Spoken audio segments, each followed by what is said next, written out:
اعوذ باللہ من الشیطان الرجیم، بسم اللہ الرحمن الرحیم۔ ناظرین محترم، میں ہوں محمد انیس الرحمن اور گائیڈنس ٹی وی سے آپ سے مخاطب ہوں۔ کچھ صحت کے مسائل کی وجہ سے مجھے اپنا یہ ویلاگ دوبارہ ریکارڈ کرنے میں تاخیر ہوئی ہے، جس کے لیے میں معذرت چاہتا ہوں۔ الحمدللہ تمام دوستوں کی دعاؤں کی وجہ سے صحت بالکل ٹھیک ہے، تو اس لیے میں حاضر ہوا ہوں آپ کی خدمت میں ایک انتہائی اہم اور حساس موضوع کے ساتھ۔ یہ موضوع مقبوضہ بیت المقدس کے حوالے سے ہے، اور اس موضوع کا تعلق صرف خطے سے نہیں ہے، بلکہ یہ اب تمام دنیا کے معاملات، سیاسی اور اقتصادی معاشی معاملات میں سینٹرل اسٹیج کا درجہ اختیار کرنے والا ہے بہت جلد۔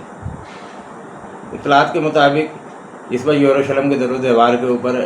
ایسے پوسٹر آویزاں کر دیے گئے ہیں جس میں ایک طرف امریکی صدر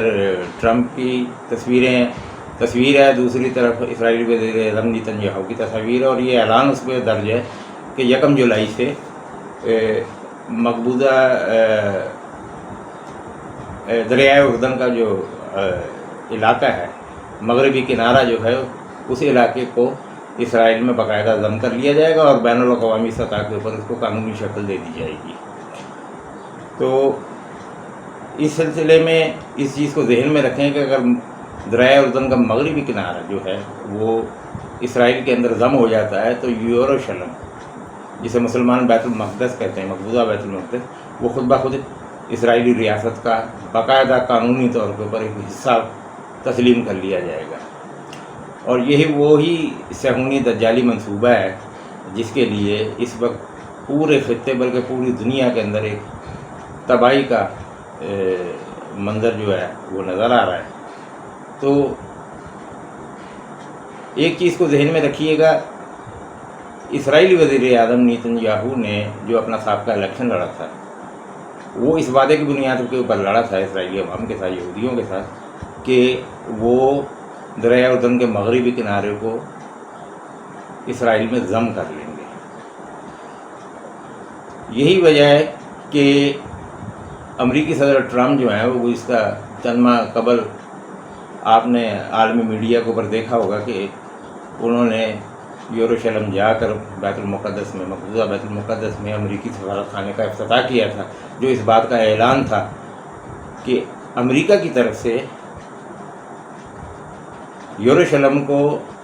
اسرائیل کا دارالحکومت تسلیم کر لیا گیا ہے۔ اس کے بعد پھر یہ مہم شروع ہوئی کہ دیگر ممالک جو ہیں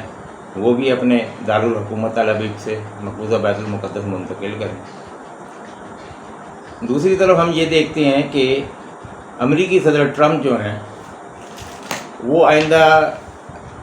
نومبر میں امریکی الیکشن میں اپنی کامیابی کی جو ایک بڑی ضمانت جس چیز کو تصور کرتے ہیں، وہ یہی ایک منصوبہ ہے۔ اگر وہ اپنی مدت صدارت ختم ہونے سے پہلے اس منصوبے کو پایہ تکمیل تک پہنچانے میں اسرائیل کی مدد کرتے ہیں، تو یقینی بات ہے ان کو نظر آ رہا ہے کہ وہ آئندہ امریکی صدارتی الیکشن آسانی کے ساتھ جیت جائیں گے۔ اور جس وقت امریکہ نے یروشلم میں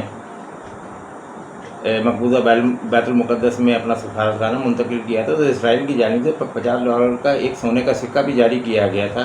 آپ کے علم میں ہوگا اس کے ایک طرف سائرس اعظم جو ایران کے اپنا حکمران تھے تاریخ میں، اور جنہوں نے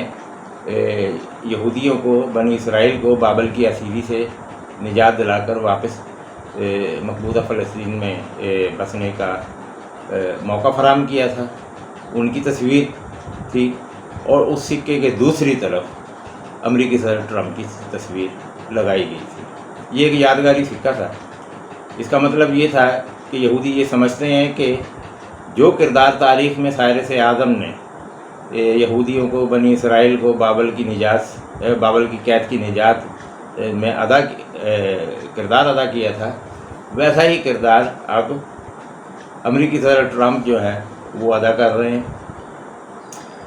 تو اس ساری صورتحال میں ہم یہ دیکھتے ہیں کہ یہ حالات جو ہیں بہت تیزی کے ساتھ اب بگڑیں گے آگے جا کر، اور اس میں خاصی جو ہے وہ اپنا تیزی آ سکتی ہے۔ ناظرین محترم، یہ دجالی منصوبہ نیا نہیں ہے، یہ بہت پرانا ہے، اور آپ کے علم میں یہ بات ہونی چاہیے کہ اس منصوبے کو امریکی کانگریس کئی دہائیوں پہلے جو ہے وہ باقاعدہ طور پر منظور کر چکی تھی، لیکن بعد میں آنے والے جو امریکی صدور تھے انہوں نے مشرق وسطیٰ کی پالیسیوں کے حوالے سے مسئولیتوں کو سامنے رکھتے ہوئے اس پہ کچھ خاموشی اختیار کیے رکھی۔ لیکن جس پر موجودہ صدر ٹرمپ جو ہیں وہ وائٹ ہاؤس آئے ہیں اقتدار میں، تو انہوں نے آ کے باقاعدہ اس چیز کا اعلان کیا تھا کہ وہ یروشلم کو اسرائیلی دارالحکومت تسلیم کریں گے۔ تو اس سلسلے میں ہم یہ کہہ سکتے ہیں کہ آئندہ امریکی الیکشن جو نومبر میں آنے والا ہے، اس میں صدر ٹرمپ کی کامیابی کے لیے اس بات کے سوا کوئی چارہ نہیں ہے کہ وہ اسرائیل کی اس حوالے سے وہ مدد کریں۔ اس کے ساتھ ساتھ ایک انتہائی افسوسناک بات یہ ہے کہ دو اہم خلیجی ممالک جو ہیں وہ خود اسرائیل کے ساتھ جو ہے اس منصوبے میں شامل ہیں، اور چونکہ ان کو اپنی حکومتوں کی بقا کی فکر ہے، اس لیے وہ اس معاملے میں کمپرومائزنگ ہو چکے ہیں۔ تو یہ چیزیں جو ہیں وہ اس سلسلے میں ہم پہلے بھی کہہ چکے ہیں کہ یہ جو مختلف قسم کے حالات و واقعات دنیا میں ہوئے ہیں 9/11 کے بعد سے، یہ اتفاقی نہیں تھے، یہ بلکہ ایک باقاعدہ لڑی تھی۔ اب یہ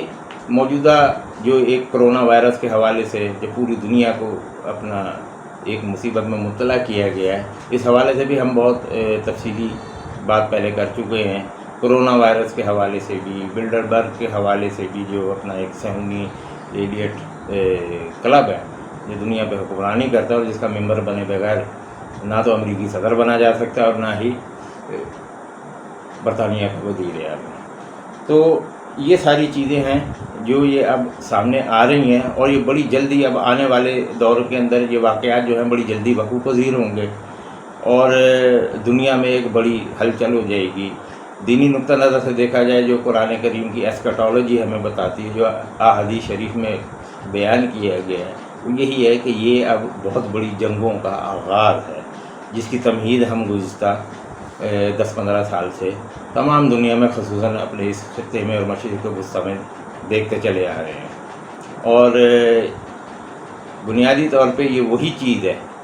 جس کے حوالے سے، جس میں بالفور ڈکلیریشن منظور ہوا تھا نیو یارک میں،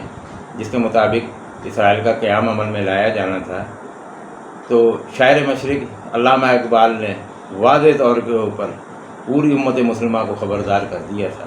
کہ کھل گئے یاجوج و ماجوج کے لشکر تمام، چشم مسلم دیکھ لے تفسیر حرف ینسلون۔ یہ ایک بڑا واضح پیغام تھا، ایک بڑی واضح خبر تھی جو شاعر مشرق نے امت مسلمہ کو دی تھی، لیکن افسوس کہ ہم اس کو اچھے طریقے سے سمجھ نہیں سکے کہ یہ امت کے ساتھ، عالم اسلام کے ساتھ ہونے کا جا رہا ہے۔ تو یہ چونکہ امریکہ میں جو آباد ایونجلسٹ عیسائی ہیں، ان کا بھی عقیدہ یہی ہے کہ جب تک یہودی یروشلم میں اپنی ریاست، عالمی ریاست قائم نہیں کر لیں گے، اس وقت تک حضرت عیسیٰ علیہ السلام کی دوبارہ آمد نہیں ہوگی۔ امریکی صدر ٹرمپ اور اس سے پہلے بھی جتنے صدور گزرے ہیں تقریباً اسی عقیدے کے حامل لوگ تھے، اور اسی لیے وہ ان لائنوں کے اوپر چلتے تھے، اور اسی وجہ سے ایک منصوبے کے تحت ان کو اقتدار میں لایا جاتا تھا، ان کو وائٹ ہاؤس میں بٹھایا جاتا تھا، اور پرو اسرائیلی پالیسیاں اختیار کی جاتی ہیں۔ تو خواتین و حضرات، اس تمام صورتحال کو دیکھتے ہوئے جو اب تجزیاتی طور پر جو منظرنامہ ہمارے سامنے آ رہا ہے، وہ یہ آ رہا ہے کہ دنیا کے اندر، خصوصاً عالم عرب میں، اس کا رد عمل بہت شدید ہوگا، اور دوبارہ سے ایک عرب اپرائزنگ جو پہلے شروع ہوئی تھی، جس کے نتیجے میں بہت سی حکومتیں، بہت سے حکمران جو تھے وہ تاریخ کے صفحے سے ہٹ گئے تھے، دوبارہ سے یہ اپنا ایک بہت بڑا معاملہ ہو سکتا ہے. اسی مقصد کے لیے عراق اور شام اور لیبیا تباہ ہوئے، یمن تباہ ہوا، مسلمانوں کو آپس میں لڑایا گیا، شیعہ سنی کی بنیاد پہ مسلمانوں کو آپس میں لڑایا گیا. اور جب یہ تمام اسٹیج تیار ہو گئی تو اب یہ ہے کہ عالمی دجالی صہیونیت کے سامنے یہ درجہ آ چکا ہے کہ وہ اسے اپنا عالمی دارالحکومت قرار دے. اس سلسلے میں ہم بہت پہلے یہ بھی بیان کر چکے ہیں کہ یہ سلسلہ کئی سال پہلے سے شروع ہو چکا تھا. اس وقت تمام عالمی بینک جو ہیں ان کے مراکز جو ہیں وہ اسرائیل منتقل ہو چکے ہیں. تمام عالمی کمپیوٹر کمپنیاں، سافٹ ویئر کمپنیاں جو بڑی، جو اس وقت دنیا کے اوپر رول کر رہی ہیں، ان کے مراکز اسرائیل منتقل ہو چکے ہیں. اور اب صرف اتنی سی بات ہے کہ یہ ایک اعلان کیا جائے گا کہ اسرائیل سے جو ہے اس کا دارالحکومت یروشلم ہے، اور اس کو ruling state of the capital of the world کا اسٹیٹس دے دیا جائے گا. جس طرح کہ ہم پہلے بھی گائے بگائے اس طرف اشارہ کرتے رہے کہ ایک زمانہ تھا جب London ruling capital of the world تھا، پھر اس کے بعد برطانیہ کی حکومت جس وقت ختم ہوتی ہے تو یہ اسٹیٹس جو ہے یہ منتقل ہو کر واشنگٹن چلا جاتا ہے. اور پھر اس کے بعد یہ ساری صورتحال ہم دیکھتے ہیں کہ اب اس کی منتقلی کا عمل جو ہے وہ واشنگٹن سے یروشلم کی طرف ہو رہا ہے. اس سلسلے میں امریکہ میں نسلی فسادات شروع ہو چکے ہیں، یورپ میں نسلی فسادات جو ہیں ان کو ہوا دی جا رہی ہے، باقی کی تمام دنیا کرونا کے مسائل سے دوچار ہو چکی ہے، بڑے بڑے ممالک کی معیشتیں جو تباہ ہو چکی ہیں، اور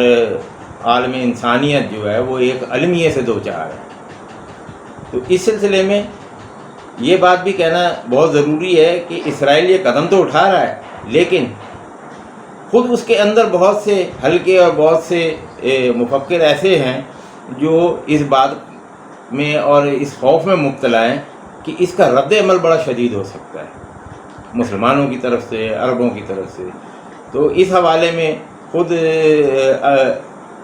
جو عرب سوشل میڈیا ہے اس کے اوپر بہت سے اکاؤنٹس ایسے ہیں جہاں پہ لوگ جو ہیں وہ عرب حلقے